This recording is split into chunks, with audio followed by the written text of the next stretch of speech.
એક બાજુ ધ્રાંગધ્રાના કોંઢ ગામમાં, બીજી બાજુ જેતપરમાં, આ બાજુ મોરબીમાં ખેડૂતોની જમીન રોળવામાં આવી રહી છે અને બીજી બાજુ બાવળાના દરડ ગામ, અહીંયા પણ એ જ હાલત છે. આ એક જાતનું અંગ્રેજોનું શાસન રિટર્ન આવ્યું છે અત્યારે.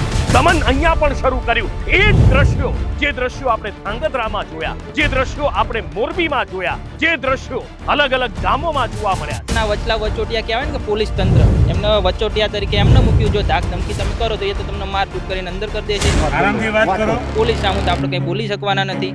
કાયદાકીય કાનૂન આપણે બહુ જાણતા નથી. અહીંયા આ જમીન નથી ખોદાઈ, અહીંયા ખેડૂતનો જીવ કોતરી દેવામાં આવ્યો છે ને એ પણ આ નિષ્ઠુર તંત્ર દ્વારા. દીકરીઓ પણ આજે સુઈ ગઈ છે. ડાંગર પોખાઈ ગયેલી છે, હા, ઘરું નખાઈ ગયું છે, કોઈ જાણકારી નહીં, કશું જ નહીં. અને 25 મીટર આ બાજુ છોડો, 25 મીટર આ બાજુ. કોઈ અસર ના કરે તો નાખવા દેવાની, બાકી ફૂલ કરવું હોય તો જ્યારે અહીંથી આ રીતે જેસીબી નીકળ્યું હશે, આ ડાંગર ચગદી હશે અને આ બાજુ આ ખાડો ખોદ્યો હશે, ત્યારે અહીંયા ફક્ત ડાંગર નહીં ચગદાઈ હોય, એ ખેડૂતનો જીવ રખડોળાયો છે.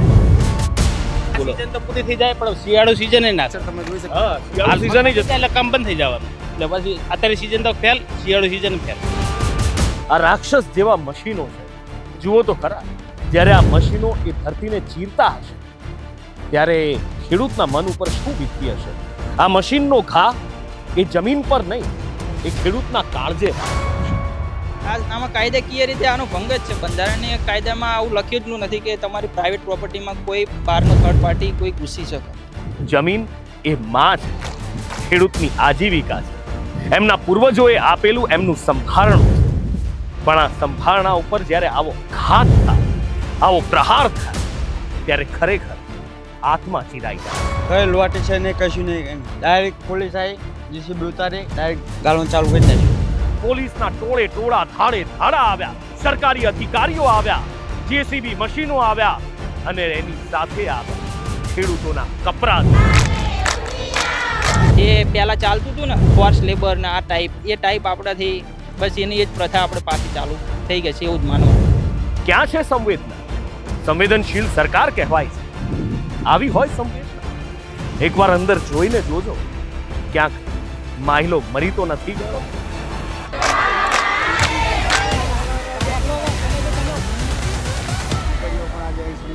તમને એવું લાગતું હશે કે હું ક્યાંક અહીંયા કેનાલમાં ઊભો છું અથવા કોઈ કેનાલ ખોદાઈ રહી છે, નવી કેનાલ બની રહી છે, વિકાસનું કામ થઈ રહ્યું છે. પણ ના, એવું નથી. હું જે જગ્યાએ ઊભો છું ત્યાં ખેડૂતની વેદના ધરબાયેલી છે. અહીંયા આ જમીન નથી ખોદાઈ, અહીંયા ખેડૂતનો જીવ કોતરી દેવામાં આવ્યો છે ને એ પણ આ નિષ્ઠુર તંત્ર દ્વારા. હળવદ, ધ્રાંગધ્રા, મોરબી, આ બધી જ જગ્યાએ તંત્રની નિર્દયતા મેં તમને બતાવી. તંત્ર કેવી રીતે જમીનમાં થાંભલા ખોડી દે છે, કોઈ પણ પરવાનગી, કોઈ પણ નોટિસ વગર. એ ખેડૂતને રડતી આંખે તમે જોયો છે, એ ખેડૂતની વેદના તમે જોઈ. અને આ જ વસ્તુ હવે છેક અમદાવાદના સીમાડે આવીને ઊભી છે. અમદાવાદના સીમાડે બાવળાનું દરણ ગામ છે અને આ દરણ ગામમાં વગર કોઈ નોટિસે, વગર કોઈ આગોતરી જાણ કરે, ખેડૂતોના કહેવા પ્રમાણે અહીંયા ડ્રેનેજ લાઈન નાખવાનું કામ શરૂ કરી દેવામાં આવ્યું છે. અહીંયા મારી પાછળ તમે જોશો તો તમને લીલોતરી ત્યાં દેખાશે. ત્યાં ડાંગર વાવી દેવામાં આવી છે. આકાશમાં વાદળો ઘેરાય છે. અડધો જૂન મહિનો જતો રહ્યો, આમ તો જૂન પૂરો થવા આવ્યો અને જુલાઈ મહિનો હવે આવશે અને હવે વરસાદની રાહ જોવાઈ રહી છે. આ એ પટ્ટો છે જ્યાં મબલખ ડાંગર પાકે છે. ખેડૂતો તૈયારીમાં હતા, ધરું વાવી દીધું હતું, પણ અચાનક પોલીસના ટોળે ટોળા, ધાડે ધાડા આવ્યા, સરકારી અધિકારીઓ આવ્યા, જેસીબી મશીનો આવ્યા અને એની સાથે આવ્યા ખેડૂતોના કપરા દિવસો. આવીને સીધી જમીન ખોદવાની શરૂઆત કરી દીધી. જે ખેડૂતે વિરોધ કર્યો એ ખેડૂતને લોકઅપમાં પૂરી દીધા. દમન અહીંયા પણ શરૂ કર્યું. એ જ દ્રશ્યો, જે દ્રશ્યો આપણે ધ્રાંગધ્રામાં જોયા, જે દ્રશ્યો આપણે મોરબીમાં જોયા, જે દ્રશ્યો અલગ અલગ ગામોમાં જોવા મળ્યા છે. આખરે કેમ આખા ગુજરાતની અંદર આવી હાલત કેમ? ખેડૂતો ઉપર આવું દમન કેમ? શું ખેડૂત આતંકવાદી છે? આ મને કોંઢ ગામના એક ખેડૂતે સવાલ પૂછ્યો હતો. એ સવાલ અહીંયા પણ મને સંભળાઈ રહ્યો છે. આ હવામાં એ સવાલ મારા કાનમાં ગુંજી રહ્યો છે જ્યારે ખેડૂતની જમીનની આવી અવદશા જોઉં છું. શું કહે છે આ જમીન જેની છે એનો ખેડૂત? શું કહે છે આ ગામના લોકો? શું છે એમની વ્યથા કથા? આવો તમને સંભળાવું.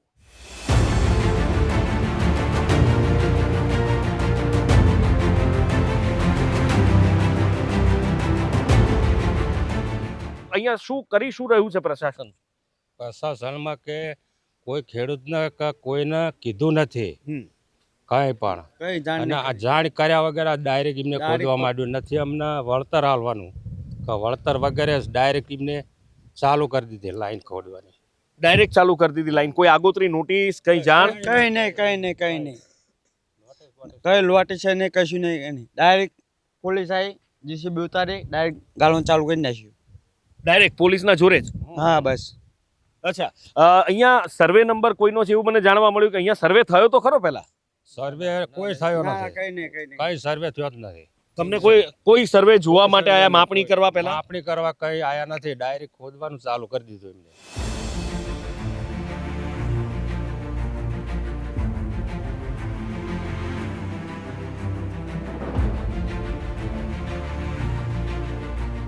તો અહીંયા આજે ખેડૂતો ઊભા છે એમની પાછળ પણ આખો મોટો પટ્ટો ખોદી દેવામાં આવ્યો છે અને જમીન રોડી નાખવામાં આવી છે. અને આ બાજુ બંને બાજુ તમે જોશો તો તમને ડાંગરનું ધરું વવાયેલું દેખાશે. ત્યાં ડાંગરની તૈયાર. હા હા હા હા, ભાઈ કઈ કહે છે એમની સાથે વાત કરી. હા, એ ડાંગર પોખાઈ જેલી છે, હા, ધરું નખાઈ ગયું છે, કોઈ જાણકારી નહીં, કશું જ નહીં. એમની 25 મીટર આ બાજુ છોડો, 25 મીટર આ બાજુ છોડો. એટલે 25 મીટર આ બાજુ છોડો એટલે 25 મીટર રસ્તો રવા દેવાનો અમારા પાક માટે સ્પેશિયલ. હા? અમારા આઘું પાછું કરવા માટે 25 મીટર બે બાજુ છોડી જ દેવાનું તમારે. ડમ્પર ગાડી આવા જવા માટે. 25 મીટર રસ્તો 25 મીટર છોડે તો વીઘામાં બચે શું?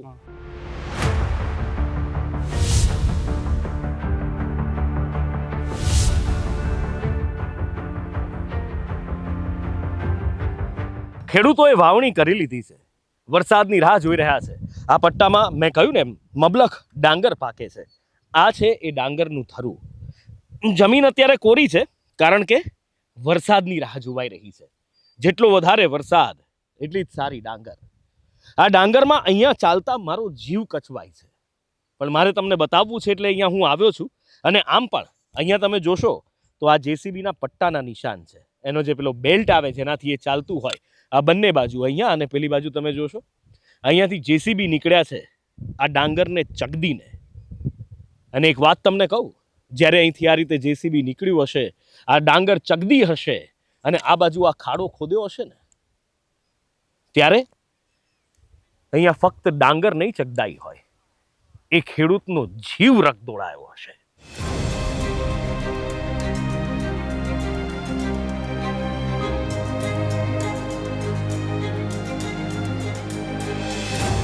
સીઝન તો પૂરી થઈ જાય પણ શિયાળુ સીઝન ના થાય. હા, શિયાળુ સીઝન જ એટલે કામ બંધ થઈ જવાનું. એટલે પછી અત્યારે સીઝન તો ફેલ, શિયાળુ સીઝન ફેલ, બે સીઝન ફેલ. ચોમાસુ સીઝન ફેલ થઈ ગઈ ને શિયાળુ સીઝન ફેલ. 3 દિવસ પહેલા વિરોધ થયો હતો. આ 3 દાડા પહેલા વિરોધ થયો તો. એક ભાઈને ઓલું કર્યું હતું, લઈ ગયા હતા. હા હા હા હા, શું કર્યું? એ ડાંગર મેં મોટર ચાલુ કરી દે, એને ડાંગર પોંખી લીધી, મોટર ચાલુ કરી, તે ડાયરેક્ટ ચાલુ કરી, તે ડાયરેક્ટ એને ઉપર લીધો, બે લીધો, ડાંગર પોંખી લીધી, એને ચાલુ ધરવાડું પાવાનું ચાલુ હતું પાણી. અચ્છા, પાણી પાવાનું ચાલુ હતું ડાંગરનું અને એ વખતે આવીને સીધા ધાડે ધાડા ખોદવા જ મંડી ગયા. પહેલી લાઈટ બંધ કરાવી દીધી અને પછી ભાઈ મશીન ચાલુ કર્યું, મશીને બંધ કરી દીધું અને પછી ગાડી બેહાડી દીધો. અચ્છા, શું કર્યું? શું વાયર કાપી નાખ્યા? ડાયરેક્ટ વાયર કાપી નાખ્યો એમને, મોટરનો? મોટરનો ડાયરેક્ટ જ એમનો હક નહીં કાપવાનો. હા, એ કઈ ઓછે બિલ ભરા, ડાયરેક્ટ બિલ ઓછા પોલીસવાળા ભરા, એમનો હક છે કાપવાનો. અમારે અત્યારે પાણીની જરૂર છે. બિલકુલ મટોડા ફીડર અત્યારે લાઇટ બંધ કરાવી નખાય છે. અત્યારે લાઇટ જ નથી આવતી ઠેરોગી. એટલે વાડીમાં ખેતીવાડીની લાઈટ બંધ કરી દીધી છે. લાઇટ બંધ કરી દીધી. લાઇટ જ પૂરી નહીં હાલતા. અમે કાયદેસર બિલ ભરીએ છીએ તોય અમને લાઇટ પૂરી હાલતા નથી. અચ્છા, ખેતીવાડીની લાઈટ આવતી જ નહીં, અને ખેતીવાડીની લાઈટ જ ના આવતી. અમારે જરૂર ના હોય. કેટલા દિવસથી બંધ કરી દીધી છે? અઠવાડિયામાં 2 દાડા આવે લાઈટ ખેતીવાડીની. 2 દિવસ 2 આવે? દિવસ રોજ ફોન કરે તો કે ફોલ્ડમાં રોજે રોજ. અચ્છા, અને એની ઉપર વળી આ મશીનો લઈને આવી ગયા. ખેડૂતો કદાચ બિલ ના ભરતા હોય તો કહો, એવું તો કહે નહીં. બધા માણસો બધા રહેશે તો છતાંય લાઈટ બંધ કરી નાખે, એવું થોડું ચાલે. છતાંય લાઈટ બંધ કરી. બંધ કરી નાખે. બધી બાજુ ખેડૂતનું જ મત છે, જે બાજુ જાય અહીંયા લાઈટમાં શું ગમે બધે દાદાગીરી સરકારની જ તે. એવું નથી લાગતું કે બધી બાજુ આ લોકોએ જબરજસ્ત દાદાગીરી ચાલુ કરી છે? જ્યાં જે કરવું હોય ત્યાં. આ બાજુ તમે મોરબી જાઓ કે પછી આ બાજુ ધ્રાંગધ્રા જાઓ, ત્યાં હું ત્યાંથી જ આવું છું હજી. જમીનમાં થાંભલા ખોડી દેવાય છે, ખેડૂતોને પૂછાતું નથી, જમીન બરબાદ કરી નાખે છે, રોળી નાખે છે. અહીંયા તમારે અહીંયા સીધું ખોદવાનું જ ચાલુ કરી દીધું. ખોદવાનું જ ચાલુ કરી દીધું. અમે કેટલી મહેનત કરીને જમીન બચાવી છે, તો ડાયરેક્ટ પૂછ્યા વગર એમને ડાયરેક્ટ જ હિટાજી જીસીબી લાઈન ખોદવાનું ચાલુ કરી દીધું, પોલીસનો ટાપ લાઈન. અચ્છા, તો તમારી જમીન છે, તમે રોકવાનો પ્રયાસ કર્યો, તમે કાગળ માંગ્યા કંઈ, તો શું કહ્યું? કઈ ના આપ્યું કાગળ. કાગળ જ ના અમને કહે નહીં. નહીં. તો તમે રોક્યા ખરા કે આ ના કર? રોક્યા. તમને વળતર કોઈ આપ્યું છે કે નથી આપ્યું? કશું જ નહીં, કોઈ વળતર હજુ નહીં આલ્યું, હજુ કોઈ નક્કી નહીં કર્યું કે આટલું એમ કોઈ આપશું એમ ક્યાં હજુ શું આપે છે ખબર. અચ્છા, શું કે છે? કશું હજુ હાલ્યું નહીં, ₹1 નથી આપ્યો. કશું નહીં. અને અહીંયા આ નાખી શું કરી શું રહ્યા છે? શેના માટે ખોદે છે આ? હા ભાઈ, કંપનીની પાણીનું આવે, કંપનીનું પાણી, બાવળા નગરપાલિકાનું પાણી, આ એ રજોડા, બધું અહીંથી નિકાલ આ કરવાની. રજોડાનું બધું. અચ્છા, એટલે વરસાદનું પાણી કાઢવા માટેની. નહીં, વરસાદનું નહીં. વરસાદનું નહીં, કંપનીનું પાણી અને બાવળા નગરપાલિકાનું તમામ બાવળાનું પાણી અહીં નિકાલ કરવા. અચ્છા, ડ્રેનેજ લાઈન નાખે છે. હા. અચ્છા, એટલે ડ્રેનેજ લાઈન ખેડૂતોને પણ એક્ઝેક્ટ ખબર નથી કે શું છે શું નહીં. એક યુવાન પણ છે આપણી સાથે કે જે આ લડત પણ લડી રહ્યા છે. આ શેના માટે આટલું બધું કરી રહ્યા છે અને ખેડૂતોને કોઈ જ આગોતરી જાણ વગર? તો અમારું કહેવું તો એવું જ છે કે આ એક જાતનું અંગ્રેજોનું શાસન રિટર્ન આવ્યું છે અત્યારે. કોઈ વગર નોટિસે આ બધું પહેલાં તો કામ થાય છે. આ લોકોને કોઈ પણ જાતનું વળતર આપવાનું નક્કી નથી, અને જો વળતર આપશે તો જંત્રીનો ભાવ શું છે? અત્યારે ખોળનો ઠેલો ના આવે, એમનું જે 10% અને 20% જે ભાવ કહે છે ને, એમાં ખોળનો ઠેલો ના આવે. ચલો આપણે એમની જ જમીનમાં, પ્રાઇવેટ પ્રોપર્ટી છે, એમની જ જમીનમાં આ તમે ખોદાણ કામ જો 20 ફૂટ છે, આટલું આપણે એમની જ જમીનમાં ખોદ દઈએ તો આપણને આપણી ઉપર શું એ કાર્યવાહી કરશે? આ વ્યક્તિએ અવાજ ઉઠાવ્યો, એને ડિટેન કરીને બેસાડી દેવાનો. કોને બેસાડે તો? અહીંયા અમારો એક ભાઈ છે, એમને થોડો વિરોધ કર્યો, ડિટેન કરીને બેસાડી દેવાના. અહીંયા નહીં તો 40 થી 50 પોલીસ આવે છે ડેલી. એમનું કામ એટલું જ, તમે બોલ્યા તો તમે સીધા લોકઅપ, એમનું કામ જ એટલું. આમને પોતાની જમીન છે, એમને અવાજ ઉઠાવ્યો તો બી એ અંદર. તો હવે આમાં કરવું જ છું. આ બધા લોકો નવરાતો છે નહીં, કામ રોજ દિવસ ઉગો અને એ વિરોધ ઉઠાવો, નવરાતો છે નહીં ને, તો બી આ લોકોને કરવું પડે છે. અવાજ ઉઠાવે તો એ તો એમનો તો હક, એ પાછા માર જૂડ બી કરી શકે, આપણે એમની સામું બહુ બોલી બી ના શકીએ. હવે આ બધા લોકો ભણેલા તો એટલા બધા તો હોય નહીં કે કાયદા કાનૂન જાણતા ના હોય. હવે કદાચ તમે જાણતા હશો, હું થોડું જાણતો હોય, પણ બીજા તો બધાય ના જાણતા હોય ને. એટલે આમનું કહેવું એમ છે કે ધાક ધમકીથી આમને પ્રેશર કરીને આમને શું બોલવાના છે આપણી સામે? બસ કામ આપણે કરી નાખીએ આવું બધું. અને એમની તાનાશાહીથી એમને, અને મને તો ખબર જ છે કે આમનું આગળ આમનું શું થવાનું છે, કે આ લોકો ધાક ધમકીથી બળથી એમનું કામ કરાવી લેવાના છે. આમને કંઈ વળતર આલવાના છે નહીં. જો કે એમને અરજી કરી છે કલેક્ટર સામું, એટલે કે 2 દિવસમાં જવાબ આપશે. અને આ કામ તો કંઈ અમારા પ્રેશરથી બંધ રહ્યું એવું નથી, આ એમના ઉપરથી કંઈક ઇસ્યુ હશે એટલે જ બંધ રહ્યું છે. બાકી અમારા પ્રેશરથી એમને લોકોએ બંધ નથી રાખ્યું. આ કાલ પાછા રિટર્ન આવી જશે. અને બધાનો પાવર તો એવો જ હોય છે કે ખેડૂતનું કશું આવશે નહીં. અમે રામધૂન કરીએ, આંદોલન કરીએ, પણ એ શું કામનું? જો કે અમારી પ્રાઇવેટ પ્રોપર્ટી હોવા છતાં અમને પોતાના હક ના મળી શકે. આપણું બંધારણ તો શું કહે છે કે આપણું પ્રાઇવેટ પ્રોપર્ટીનો આપણો હક છે કે આપણી જમીનમાં, પ્રાઇવેટ પ્રોપર્ટીમાં તમે કોઈની એન્ટ્રી ના થઈ શકે. અને આ એન્ટ્રીની તો એક બાજુ તમે આ જુઓ.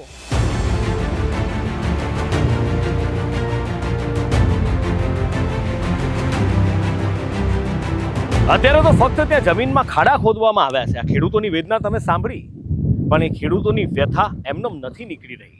એમની માં સમાન જમીન તો રોળાઈ જ રહી છે, ને એ રોળનાર આ રાક્ષસ જેવા મશીનો છે. જુઓ તો ખરા, જ્યારે આ મશીનો એ ધરતીને ચીરતા હશે ત્યારે ખેડૂતના મન ઉપર શું વીતતી હશે? આ મશીનનો ઘા એ જમીન પર નહીં, એ ખેડૂતના કાળજે વાગતો હશે. આ બાજુ તમે જુઓ, સિમેન્ટ મિક્સર પણ આવી ગયું છે, જે કોંઢમાં આપણે જોયું હતું. એ જ સિમેન્ટ મિક્સર અહીંયા આગળ છે. પાછળ કપચી, સિમેન્ટ, રેતી બધી જ તૈયારીઓ કરી લીધી છે. અને એવું નથી કે આ કોઈ ચોરી છુપીથી કરી અને પછી ઢાંકી દેવાશે. આ ખેડૂતોને પરમાનન્ટ ઘા છે. કારણ કે આ જે માટી ખોદી છે ને, એ માટી પણ આ લોકો લઈ જવાના છે. અને 7/12માં આ ડ્રેનેજ લાઇનની એન્ટ્રી પણ થશે. એટલે ખેડૂતની જમીનનો ભાવ તો ગયો સાહેબ. બધી જ રીતે ખેડૂત બરબાદ, પાયમાલ. અમુક સરકારી કામ એવા હોઈ શકે કે આપણે એની સામે વિરોધ ના કરી શકીએ, પણ આ એવું કામ જ નથી. આની કોઈ જાણ જ નથી કે આ શેના માટે ખોદે છે. પહેલાં તો એ વસ્તુ એ છે, શેના માટે ખોદે એ જ ખબર નથી. આ રીતે તો થઈ જ ના શકે અને આવું ચાલે બી નહીં. પણ હવે કરવાનું શું? આપણે પોતે જ લાયેલા છીએ સરકારને, અમે પોતે જ વોટિંગ કરવાવાળા. સરકાર આપણે આ કાનૂન ના અમારી ભૂલ અમારી. પોતે જે આપણે કોઈ પક્ષની આપણે એવી વાત નથી કરતા કે ભાજપ સારી કોંગ્રેસ સારી, પણ લાવવાવાળા કોણ? આપણે જ બધા ને. તો એટલે આપણે જ હેરાન થવાનું, ને આ બધું ભોગવવાનું. આજે જો કે આજે આમની જમીન છે, કાલે આ ભાઈની જમીન હશે, બરોબર? આજે આમની જમીન, કાલે આ ભાઈની જમીન હશે. એ ખોદકામ કરશે, બાંધકામ બી કંઈક બીજું નવું કરશે. આ તો અંડરગ્રાઉન્ડ કરે છે, કાલ સવાર બાંધકામ કરશે. શું કરી શકવાનું? કશું જ નહીં. આપણું કંઈ ચાલવાનું છે નહીં. આ એક જાતનું અંગ્રેજનું શાસન છે અને એમના વચલા વચોટિયા કહેવાય ને કે પોલીસ તંત્ર, એમને વચોટિયા તરીકે એમને મૂક્યું. જો ધાક ધમકી તમે કરો તો એ તો તમને મારઝૂટ કરીને અંદર કરી દેશે. પોલીસ સામું તો આપણે કંઈ બોલી શકવાના નથી. કાયદાકીય કાનૂન આપણે બહુ જાણતા નથી. તો આનો મતલબ એમ કે આપણું કશું આવવાનું છે નહીં અને આપણી ઉપર બસ જે પહેલાં ચાલતું હતું ને કે પેલું ફોર્સ લેબર ને આ ટાઈપ આપણાથી બસ એની એ જ પ્રથા આપણે પાછી ચાલુ થઈ ગઈ છે એવું જ માનવાનું. હું તો એવું જ માનવાનું. તો એમ નહીં, આપણે લોકશાહીમાં જીવીએ છીએ. લોકશાહીની અંદર આપણને ઘણા બધા અધિકારો આપ્યા છે. તો જે સંવિધાન એક બદલી દેવાની વાત હતી, સંવિધાન ખતમ કરી દેવાની વાત હતી, લાગે છે એવું કંઈ? આ તો ટોટલી એવું જ લાગે છે. શું લાગે છે? આમાં કાયદાકીય રીતે આનો ભંગ જ છે. બંધારણીય કાયદામાં આવું લખેલું નથી કે તમારી પ્રાઇવેટ પ્રોપર્ટીમાં કોઈ બહારનો થર્ડ પાર્ટી કોઈ ઘૂસી શકે, બરોબર? અને સરકારી કામનું કંઈ કામકાજ ચાલુ કરી શકે, પણ આ રીતે તો ના જ હોય, બરોબર? આ રીતે તો ન જ હોય. અને આ એક જાતનું કાનૂન ભંગ જ છે, કાયદાકીય ભંગ જ છે. અને ખેડૂતના હક તો છીનવાય છે 100%. હવે આમાં ખેડૂત લાંબુ એવું નથી કે ખેડૂત સામે બહુ બોલી શકે, કારણ કે હવે એ જેટલો બધો ભણેલો ગણેલો હોય તો એ ખેતી થોડો કરતો હોય. હા, ખેડૂત એટલા બધા ભણી ગણીને આગળ આવી ગયા હોત તો એ ખેતી તો થોડા કરતા હોય. એવું નથી કહેતો કે ભણેલા ગણેલા ખેતી ના કરે, પણ ખેડૂતને બહુ ખબર પડે નહીં એટલે એનું કામ શું કે ખેતી કરે, બહુ લાંબો અવાજ કરી નાખે. એની સામે બહુ જોર જબરજસ્તી કરો તો એ હા પાડીને એનું કામ કરવા દે છે. બીજું તો શું કરશે બચારો? બસ મારું કહેવું એટલું જ છે. આમાં તો બીજું બિલકુલ. હમણાં એક ભાઈએ કહ્યું કે વોટ આપીને આમ મારી બાજુ આવતા રહો. હા, વોટ આપીને આપણે જ સરકાર લાયા અને હવે આપણે જ ભોગવવાનું. આ વોટ આપ્યો મેં કાનૂનને એ અમારી ભૂલ. આ ઉપર એને કરાવ્યું આ બધું. અશ્વિનભાઈનું કહેવું એવું આવે છે કે આ કામમાં જો ધારાસભ્ય અરજી કરી શકે, એમનો તો એમની હેલ્પ મળે તો આ કામ અટકાઈ શકે. એમનું કહેવું એવું છે એમ. એટલે એમનું કહેવું એવું છે કે આ બધું કામ કનુભાઈના હસ્તક થાય. પણ આપણે એવું તો સીધું કહી ના શકીએ કે કોઈ એમએલએ થ્રુ થતું હોય. પણ અમારું કહેવું એવું છે કે અમને મદદ તો મળે ને એમ, કોઈનું બધું હેલ્પ મળે, બરોબર? તો આમાં થોડું તો પ્રોબ્લેમ જે છે એ ઇસ્યુ સોલ્વ થઈ જાય બસ. એટલે વાત એ છે કે ખેડૂતો માટે સરકાર કહેતી હોય કે અમે સંવેદનશીલ છીએ. 2,000 ખેડૂતોના ખાતામાં આપી દેવાથી સંવેદના દર્શાવાય છે ખરી. ખેડૂત શું ભિખારી છે? ખેડૂત શું 2,000નો મોહતાજ છે? અરે સાહેબ, એની જમીન છે, આ એની માં છે, આ એની આજીવિકા છે. તો આ જમીન માટે એને કેમ પ્રતાડિત કરો છો? એની જમીનમાં બળજબરી ઘૂસીને ક્યાંક થાંભલા નાખો છો, ક્યાંક અહીંયા ડ્રેનેજની લાઈનો નાખી દો છો. શું કામ? પોતાને સંવેદનશીલ ગણાવો છો? એકવાર પોતાના કોલરમાં અંદર ઝાંકીને તો જુઓ કે ખરેખર સંવેદનશીલ છો. અંદર એકવાર માયલો જીવે છે કે મરી ગયો છે એ પણ એકવાર જોઈ લેજો. ક્યાંક ખબર પડે કે સંવેદનાની તો વ્યાખ્યાય નથી ખબર, અને એ દેખાય છે. જો સંવેદના હોત તો ખેડૂતની આ અવદશા ન હોત. કેમેરામેન કુશ ભોઈ સાથે નુપુર પટેલ, ન્યૂઝ ગુજરાત, બાવળા.